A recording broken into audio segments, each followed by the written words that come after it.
صرف جھاگ اور بس۔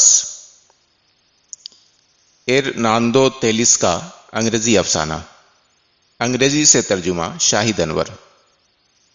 اندر داخل ہوتے ہوئے وہ کچھ نہیں بولا۔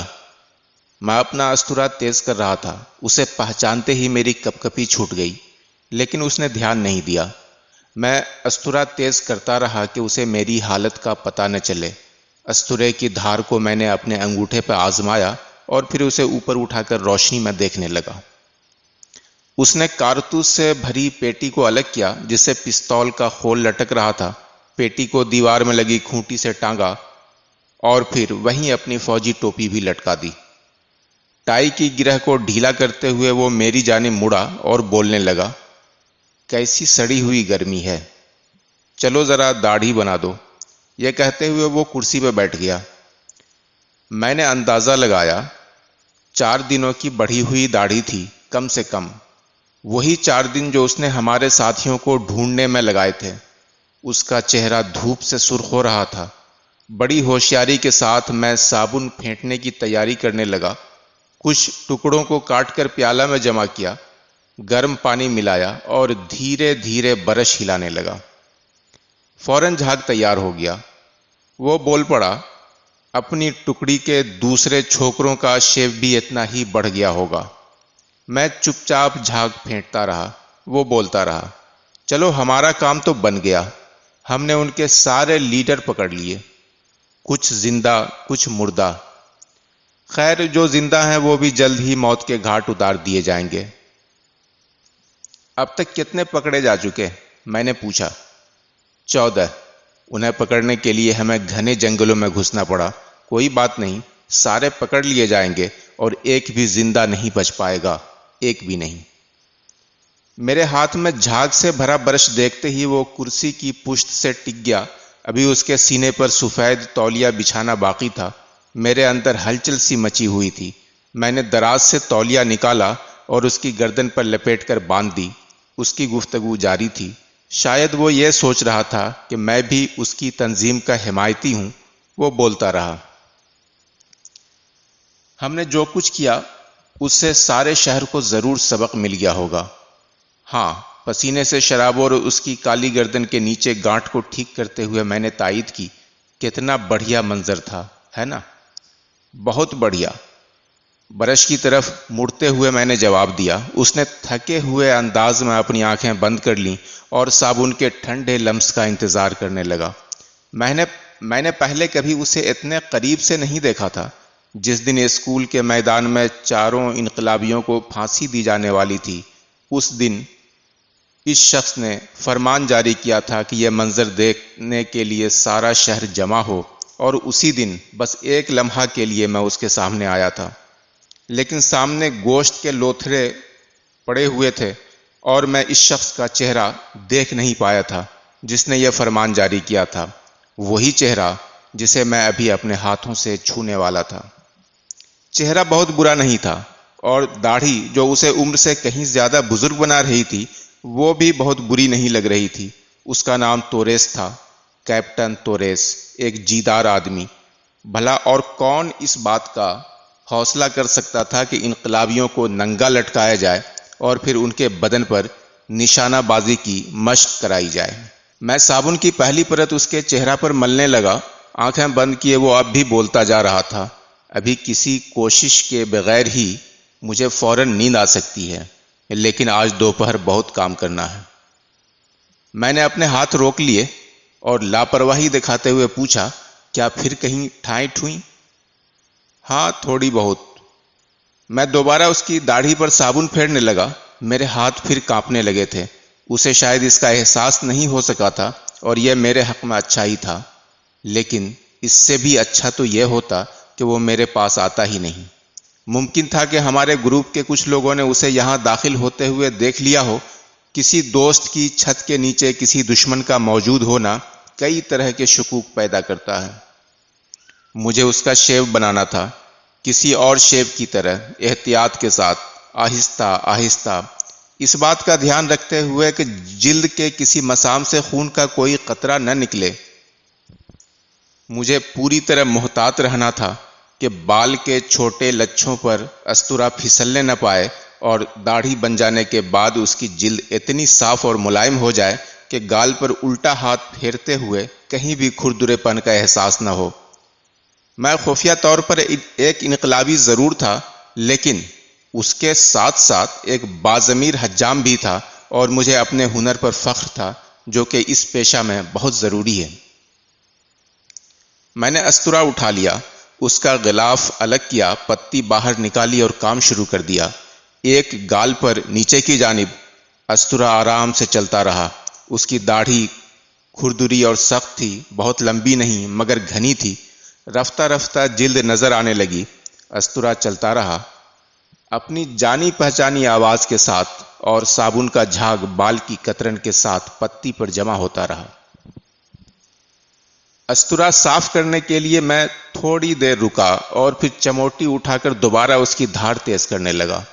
میں ایک ایسا حجام ہوں جو اپنے کام میں کبھی لاپرواہی نہیں برتتا۔ اس نے اپنی آنکھیں جو ابھی تک بند تھیں کھول دیں، تولیے کے اندر سے اپنا ایک ہاتھ نکالا، چہرہ پر اس جگہ کو چھوا جہاں ابھی ابھی صابن صاف کیا گیا تھا، اور کہنے لگا، آج 6 بجے اسکول میں آ جانا۔ کیا آج بھی وہی اس دن جیسا؟ میں نے سہمتے ہوئے پوچھا۔ ہو سکتا ہے کہ اس دن سے بھی بہتر، اس نے جواب دیا۔ آج کیا ہوگا؟ ابھی تک تو معلوم نہیں، لیکن اتنا طے ہے کہ ہماری موج مستی رہے گی۔ ایک مرتبہ پھر وہ پیچھے جھکا اور آنکھیں بند کر لیں۔ میں اپنا استورا سنبھالتے ہوئے اس کے قریب پہنچا۔ کیا سبھی کو سزا دی جائے گی؟ ہاں، سبھی کو۔ اس کے چہرہ پر صابن سوکھ رہا تھا۔ مجھے جو کچھ کرنا تھا جلدی کرنا تھا۔ آئینہ میں گلی دکھائی دے رہی تھی، سب کچھ ویسا ہی تھا، بس بنیے کی دکان میں 2-3 گاہک جمع تھے۔ میں نے گھڑی دیکھی، دوپہر کے 2:20 ہو رہے تھے۔ استورا مسلسل نیچے کی طرف سرک رہا تھا۔ اب دوسرے گال پر اسے داڑھی بڑھا لینی چاہیے تھی، کسی شاعر یا سادھو کی طرح، یہ اس پر اچھی لگتی۔ اسے بہت لوگ پہچانتے نہیں ہوں گے، یہ اس کے لیے اچھا ہی تھا۔ میں نے گردن کی جانب بڑھتے ہوئے سوچا، یہاں بہت احتیاط کے ساتھ استورا چلانا تھا۔ بال کے چھوٹے چھوٹے جھبے سے بنے ہوئے تھے۔ گھنگریالی داڑھی، جلد کا کوئی بھی مسام کھل سکتا تھا، اور لہو کے سرخ موتی باہر نکل سکتے تھے، لیکن اگر حجام اچھا ہو تو ایسا کسی گاہک کے ساتھ نہیں ہو سکتا۔ اس کے حکم پر ہمارے کتنے آدمی مارے گئے تھے، یا اس کے فرمان سے ہمارے کتنے آدمیوں کا نقصان ہوا تھا، ابھی اس کے متعلق نہ ہی سوچنا بہتر تھا۔ توریس کو یہ علم نہیں کہ میں اس کا دشمن ہوں۔ دراصل یہ بات نہ تو وہ جانتا تھا اور نہ ہی کوئی اور۔ یہ راز بہت کم لوگوں کو معلوم تھا کہ میں توریس کی خبر انقلابیوں تک پہنچا سکتا تھا۔ میں انہیں اس کے ان منصوبوں کے بارے میں بتا سکتا تھا جو انقلابیوں کی سرکوبی کے لیے تیار کیے جاتے تھے۔ آخر میں لوگوں کو کیسے سمجھاتا کہ وہ بالکل میری گرفت میں تھا؟ پھر بھی میں نے اسے کیوں آسانی سے جانے دیا، زندہ چکنے گالوں کے ساتھ؟ داڑھی تقریباً صاف ہو چکی تھی، اب وہ پہلے سے زیادہ جوان لگ رہا تھا۔ شاید سیلون میں آنے والے ہر شخص کے ساتھ ایسا ہی ہوتا ہے۔ میرے استورے نے تو توریس کی کایا ہی پلٹ دی تھی۔ واقعی میں بہترین حجام ہوں، شہر کا سب سے اچھا حجام، اگر مجھے یہ کہنے کی اجازت ہو تو۔ کتنی گرمی تھی! توریس کو بھی اس قدر پسینہ آ رہا ہوگا جس قدر مجھے، لیکن وہ پرسکون بیٹھا تھا، اور شاید یہ بھی سوچنے کی زحمت نہیں کر رہا تھا کہ اس دوپہر اسے ان قیدیوں کا کیا کرنا ہے۔ دوسری طرف میں ہاتھ میں استورا لیے بار بار اس کی جلد سہلاتے ہوئے کوئی فیصلہ نہیں کر پا رہا تھا۔ کمبخت یہاں آیا کیوں؟ میں انقلابی ہوں، کوئی قاتل نہیں۔ کتنا آسان تھا اسے موت کے گھاٹ اتار دینا، ہے نا؟ وہ اسی لائق تھا بھی، ہے نا؟ شاید نہیں۔ اف، کوئی اس لائق نہیں ہوتا کہ کوئی دوسرا اس کا قاتل بن کر اپنی قربانی دے۔ کیا ملتا ہے اس میں؟ کچھ بھی تو نہیں۔ لوگ آتے رہتے ہیں مسلسل، پہلا دوسرے کو مار ڈالتا ہے، دوسرا تیسرے کو، اور یہ سلسلہ اس وقت تک چلتا رہتا ہے جب تک کہ سب کچھ خون کی ندی میں ڈوب نہیں جاتا۔ میں کھچاک سے اس کی گردن اتار سکتا تھا، اسے بچاؤ کا موقع بھی نہیں دیتا۔ اس کی آنکھیں بند تھیں، اس لیے وہ نہ تو چمکتا ہوا استورا دیکھ پاتا اور نہ ہی چمکتی ہوئی میری آنکھیں، لیکن میں تو کانپ رہا تھا، سچ مچ کے قاتل کی طرح۔ اس کی گردن سے خون کی دھار پھوٹتی، پہلے سفید تولیہ پر، پھر کرسی، میرے ہاتھ، اور پھر گرم فرش پر۔ مجھے دروازہ بند کرنا پڑتا، خون فرش پر سرکتا چلا جاتا، گرم، ضدی اور سیماب وشخون۔ فوراً یہ گلی تک پہنچ جاتا، کسی سرخ نہر کی طرح۔ مجھے پورا یقین تھا کہ ایک نپاتلا وار، ایک گہری خراش اف تک نہیں نکلتی، لیکن میں اس کے جسم کا کیا کرتا، کہاں چھپاتا اسے؟ مجھے سب کچھ چھوڑ کر بھاگنا پڑتا، یہاں سے دور، بہت دور، لیکن اس کے آدمی میرا تعاقب کرتے جب تک کہ میں پکڑ نہ لیا جاتا۔ کیپٹن توریس کا قاتل، شیو بنانے کے بہانے اس کی گردن کاٹ ڈالی، بزدل کہیں کا۔ اور دوسری جانب ہمارا جانباز، ایک تاریخی شخصیت، شہر کا حجام، کسی کو شبہ تک نہیں ہوا کہ وہ ہمارا ہی آدمی تھا۔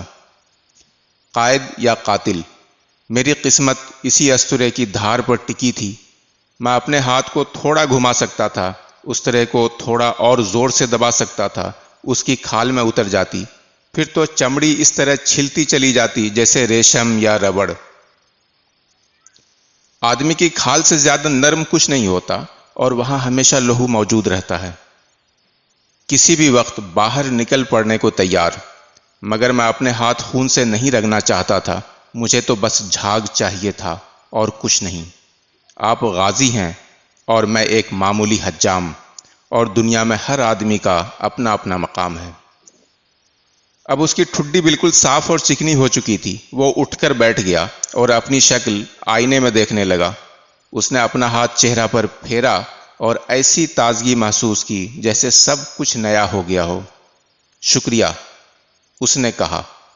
اپنی پیٹی، پستول اور ٹوپی لینے کے لیے وہ کھوٹی تک گیا، جب تک میری حالت بہت خراب ہو چکی تھی۔ قمیض پسینے سے بھیگ چکی تھی۔ توریس نے پیٹی کو کمر سے باندھا، پستول کو غلاف میں رکھا اور بال سنوار کر سر پر ٹوپی جما لی۔ اس نے پتلون کی جیب سے ڈھیر سارے سکے نکالے مجھے دینے کے لیے، اور دروازہ کی جانب مڑ گیا۔